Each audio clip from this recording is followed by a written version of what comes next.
Welcome to Pratibha academy. आज हम अपने पॉलिटी सीरीज़ में देखेंगे नेक्स्ट चैप्टर जिसका नाम है DPSP, directive principles of state policy, यानी कि राज्य के नीति निर्देशक सिद्धांत। सबसे पहले देखते हैं इसका मीनिंग क्या है।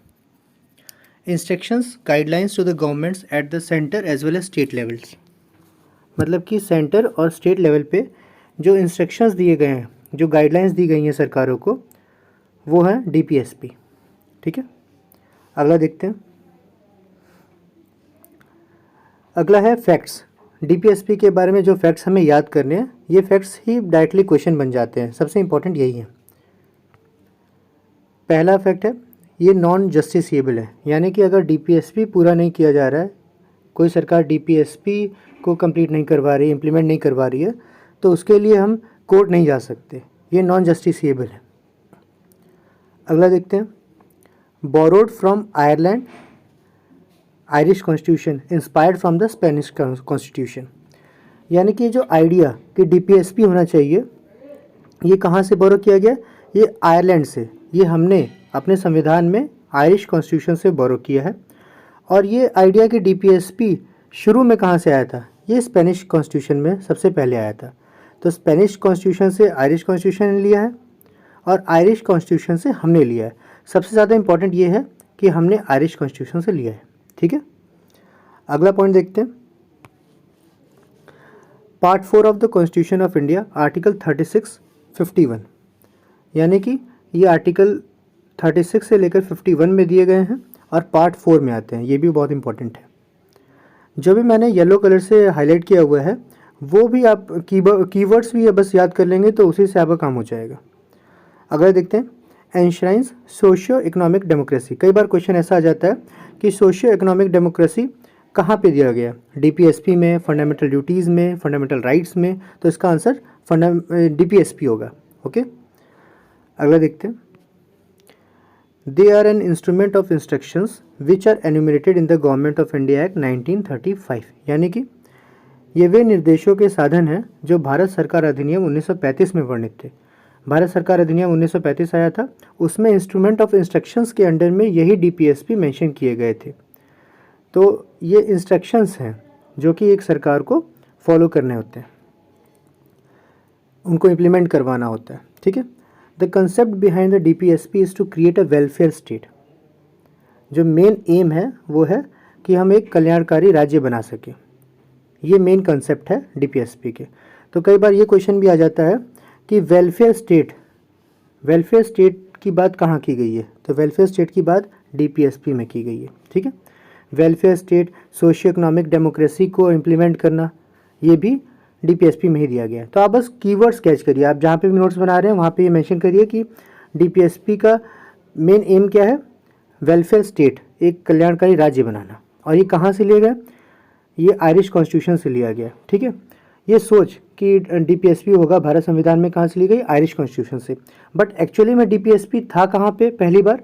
वो स्पेनिश कॉन्स्टिट्यूशन में था। और भारत सरकार अधिनियम 1935 में ये हमने पहली बार निर्देशों के रूप में लिया था। और उसी को फिर हमने कॉन्स्टिट्यूएंट असेंबली, जब संविधान बनाने के लिए एक सभा बनाई गई, तो उसमें इस डीपीएसपी को भारत संविधान में जोड़ दिया गया। ठीक है, अगला देखते हैं। अब यहाँ से आर्टिकल्स चालू होते हैं। आर्टिकल 36 से लेकर आर्टिकल 51 तक ये हमारे डीपीएसपी हैं। इसमें सभी इंपॉर्टेंट नहीं है। जो भी मैंने रेड कलर से मार्क किया हुआ है, बस आप वही याद कर लीजिए, वो सबसे ज़्यादा इंपॉर्टेंट है। और उसमें भी मैंने कीवर्ड्स हाईलाइट किए हैं जो येलो कलर से हैं। ये खाली आपको बस ये कीवर्ड्स ही लिखना है, पूरा सेंटेंस नहीं लिखना है। पूरा सेंटेंस आप समझने के लिए पढ़ सकते हैं, वो आपके पास नोट्स में भी होगा, बुक्स में भी अवेलेबल है। बट सबसे ज़्यादा है जो येलो कलर से मैंने हाईलाइट किया, खाली आप उन्हीं को रिपीट करते रहिए। आर्टिकल लिखिए और वो येलो कलर से जो मैंने हाईलाइट किया है, इतने में आपका काम हो जाएगा। आर्टिकल 36 डिफाइन स्टेट, राज्य को परिभाषित करता है। राज्य क्या होता है, इसकी परिभाषा आर्टिकल 36 में दी गई है।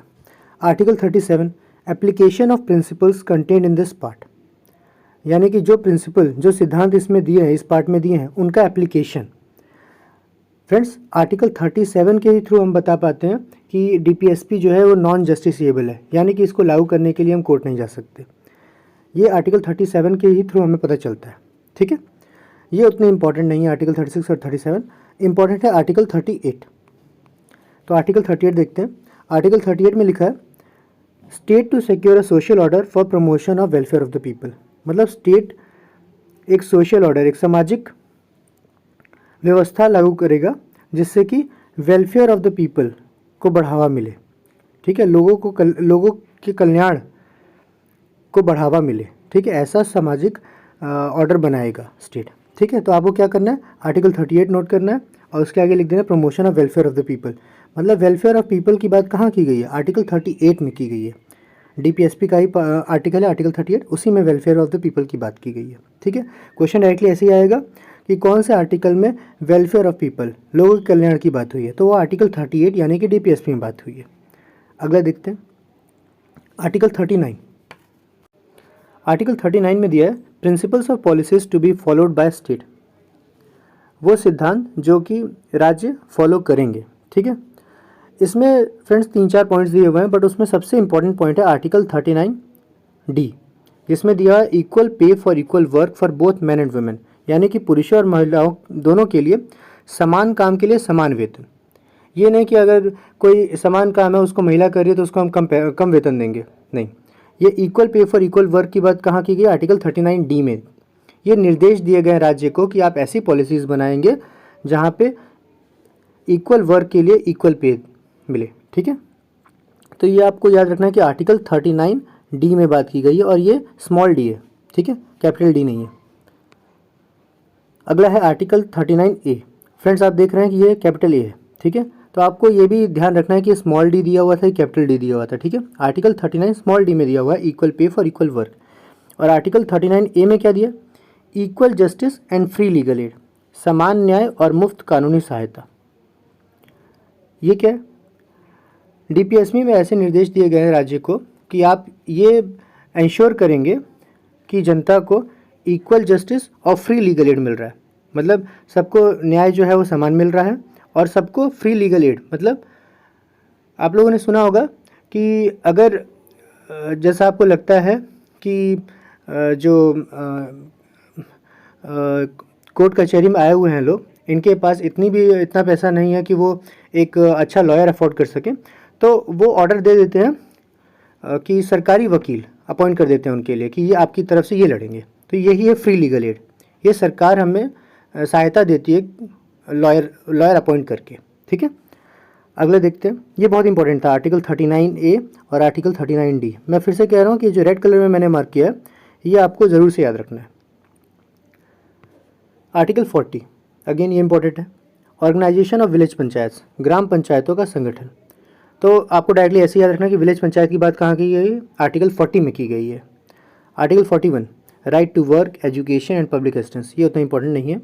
आर्टिकल 42, आर्टिकल 41 भी समझ लीजिए, काम, शिक्षा और सार्वजनिक सहायता का अधिकार, यानी कि हमें ये राज्य जो है सुनिश्चित कर देगा कि हमें वर्क, एजुकेशन और पब्लिक असिस्टेंस मिलता रहे। ठीक है, अगले देखते हैं article 42 just and humane conditions of work and maternity leaves. ये इंपॉर्टेंट है। इस आर्टिकल में क्या कहा गया, काम और मातृत्व अवकाश की न्याय संगत और मानवीय स्थितियाँ, ये कौन बनाएगा, ये राज्य बनाएगा। राज्य ये इंश्योर करेगा कि मानवीय स्थितियाँ हों काम करने की, यानी कि इसी के तहत जो हम ये सुनते हैं कि 10 घंटे की नौकरी होनी चाहिए मैक्सिमम, तो ये जो 10 घंटे बनाए गए हैं ये काफ़ी सोच समझ के बनाया गया कि हाँ इतने में किसी पर्सन के ऊपर इतना प्रेशर नहीं आएगा, वर्क प्रेशर नहीं आएगा। ठीक है, तो ये ह्यूमन कंडीशंस की बात आर्टिकल 42 में की गई है। और वही मैटरनिटी लीव्स, जब महिलाएं गर्भवती रहेंगी तो उनको लीव्स मिलनी चाहिए।